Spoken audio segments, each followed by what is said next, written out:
MBBS abroad कर रहे हो, रशिया, उज़्बेकिस्तान, कज़ाकिस्तान, किर्गिस्तान और जॉर्जिया या किसी और कंट्री में, नेपाल हो गया, कहीं पर भी और, तो ये वीडियो स्किप मत करना।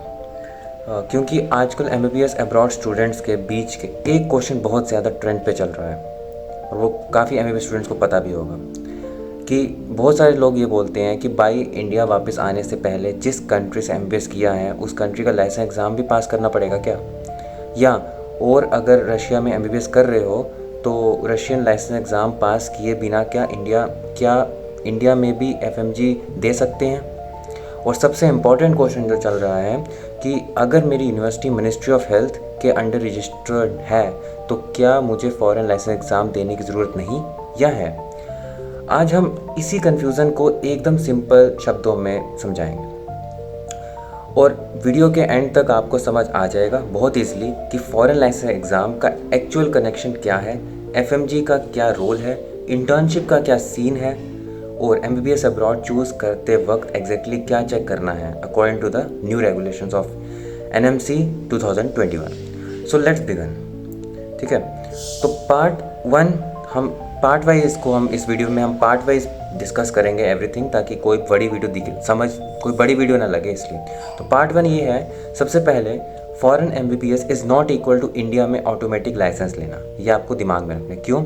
अगर आप फॉरेन कंट्री से मेडिकल डिग्री करते हो तो आप फॉरेन मेडिकल ग्रेजुएट यानी एफएमजी हो सकते हो, लेकिन एक बहुत इंपॉर्टेंट डिफरेंस समझो पहले कि फ़ॉरेन यूनिवर्सिटी से एमबीबीएस डिग्री मिल जाना ये मतलब नहीं कि आप इंडिया में ऑटोमेटिकली डॉक्टर बन जाओगे। ये तो नॉर्मली पता होगा सबको। इंडिया में प्रैक्टिस करने के लिए एप्लीकेबल एनएमसी रिक्वायरमेंट्स कंप्लीट करनी होती हैं और इसी में आता है फॉरेन क्वालिफिकेशन और फॉरेन कंट्री रिकॉग्निशन या रजिस्ट्रेशन रिक्वायरमेंट्स। और साथ ही साथ आपको एक और ख़ास बात देखनी होती है, इंडियन लाइसेंसिंग एग्जामिनेशन। ठीक है, इतना कुछ आपको देखना है। और सिर्फ ये नहीं, आपको एक मेन चीज़ और देखनी है विच इज़ इंटर्नशिप या ट्रेनिंग। तो इतना कुछ आपको देखना है करते हुए।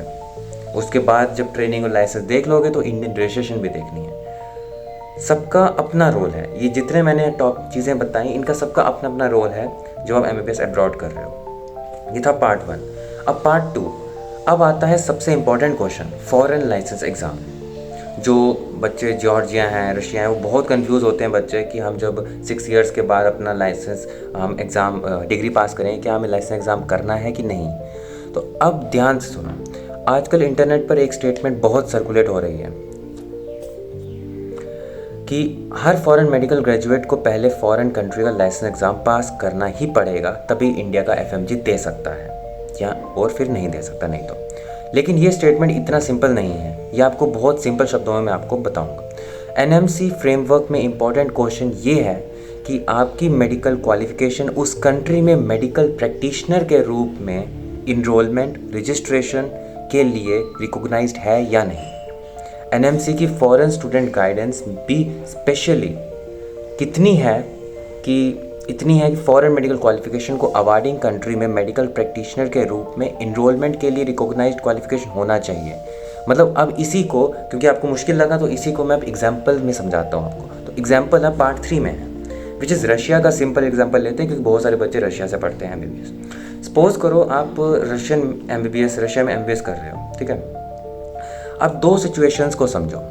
सिचुएशन नंबर 1, आपकी यूनिवर्सिटी या एमबीबीएस प्रोग्राम कि मेडिकल क्वालिफिकेशन रशिया के कॉम्पिटेंट अथॉरिटी मतलब मिनिस्ट्री फ्रेमवर्क के अंडर प्रॉपरली रिकॉग्नाइज्ड है। मतलब आपकी डिग्री जो है प्रॉपरली रिकॉग्नाइज्ड है बाय द कंट्री और क्वालिफिकेशन ऐसी है कि जो एप्लीकेबल रशियन रूल्स को फॉलो करती है, जो रजिस्ट्रेशन करवा सकती है। तो सिर्फ ये एज्यूम नहीं करना चाहिए कि रशिया में एमबीबीएस किया है तो मुझे ऑटोमेटिकली रशियन लाइसेंस एग्ज़ाम देना ही पड़ेगा। यहाँ एक्चुअल क्वेश्चन है, मेरी एग्जैक्ट क्वालिफिकेशन रशिया में मेडिकल प्रैक्टिस के लिए रिकॉग्नाइज्ड और रजिस्ट्रेबल है या नहीं। मतलब सिंपल शब्दों में, क्या आपकी यूनिवर्सिटी रिकॉग्नाइज्ड है by the ministry of Russia, या जॉर्जिया की बात करें तो मिनिस्ट्री ऑफ जॉर्जिया। ठीक है, ये आपको मेन चीज़ देखनी है। ये हो गया सिचुएशन 1। अब सिचुएशन 2, यहाँ प्रॉब्लम हो सकती है। इस सिचुएशन में अगर किसी यूनिवर्सिटी या प्रोग्राम की क्वालिफिकेशन कंट्री के रेलिवेंट मेडिकल रेगुलेटरी फ्रेमवर्क में रिक्वायर्ड रिकॉग्निशन या रजिस्ट्रेशन स्टेटस सेटिस्फाई नहीं करती तो आपको एडिशनल लाइसेंस एग्ज़ाम देना पड़ेगा, जिसको हम एक्रीडिएशन एग्ज़ाम भी कहते हैं रशिया में। तो स्टूडेंट को ये रिक्वायरमेंट इग्नोर नहीं करनी चाहिए। ऐसे केस में foreign licensing requirement extremely important हो सकती है अगर आपको FMG देना है। और इसी वजह से स्टूडेंट्स को एडमिशन से पहले ये वेरीफाई करना चाहिए कि क्या मेरी एग्जैक्ट यूनिवर्सिटी की डिग्री कंप्लीट करने के बाद मुझे उस कंट्री में मेडिकल रजिस्ट्रेशन कैसे मिलेगा, क्या लोकल लाइसेंसिंग एग्ज़ाम रिक्वायर्ड है, क्या बिना उस एग्ज़ाम के मैं लीगली मेडिकल प्रैक्टिशनर के रूप में रजिस्टर हो सकता हूँ, और क्या मेरी क्वालिफिकेशन NMC के FMGL रिक्वायरमेंट्स सेटिस्फाई करती है या नहीं। अगर आपकी यूनिवर्सिटी रजिस्टर्ड है, क्वालिफाई है in the medical commission of your country Russia या जॉर्जिया, तो आपको लाइसेंस एग्ज़ाम देने की ज़रूरत नहीं है। अगर नहीं रिकॉग्नाइज करती तो आपको लाइसेंस एग्ज़ाम देना है अगर आपको FMG में आना है। तो अब सबसे बड़ा पॉइंट पार्ट 4 में पॉइंट क्या है, इसको एकदम सिंपल लैंग्वेज में याद रखो। फॉरेन लाइसेंस एग्ज़ाम का क्वेश्चन यूनिवर्सिटी और क्वालिफिकेशन की लीगल रजिस्ट्रेशन स्टेटस से कनेक्टेड है।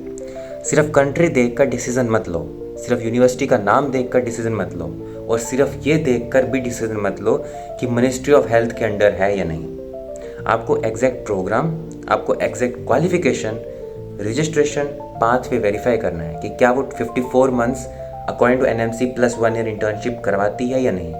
आपका exact programme, exact qualification, registration pathway पूरा वेरीफाई करना पड़ेगा, क्योंकि NMC का फोकस क्वालिफिकेशन के रिकॉग्निशन और एलिजिबिलिटी पर है। ये नहीं सिर्फ कि आपका लाइसेंस है, आपका 1 ईयर का लाइसेंस मिल रहा है और 54 मंथ्स का नहीं। अब पार्ट 5 करते हैं। एकदम एक इम्पॉर्टेंट करेक्शन जो बीच में आ रही है, और यहाँ एक बहुत इंपॉर्टेंट क्लैरिफिकेशन है। FMG और फॉरेन कंट्रीज लाइसेंस एग्ज़ाम दोनों सेम एग्ज़ाम नहीं है।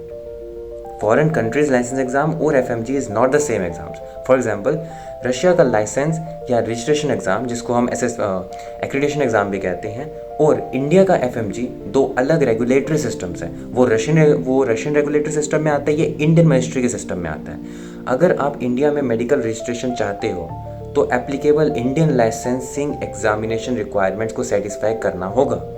और अगर फॉरेन कंट्री में आपकी क्वालिफिकेशन को प्रैक्टिस के लिए कोई लोकल रिक्वायरमेंट सेटिस्फाई नहीं करनी है तो उस रिक्वायरमेंट को भी समझना होगा। मतलब अगर आपको रशिया में डॉक्टर बनना है तो आपको रशियन लाइसेंस एग्ज़ाम देना है, इंडिया में बनना है तो आपको FMG देना है।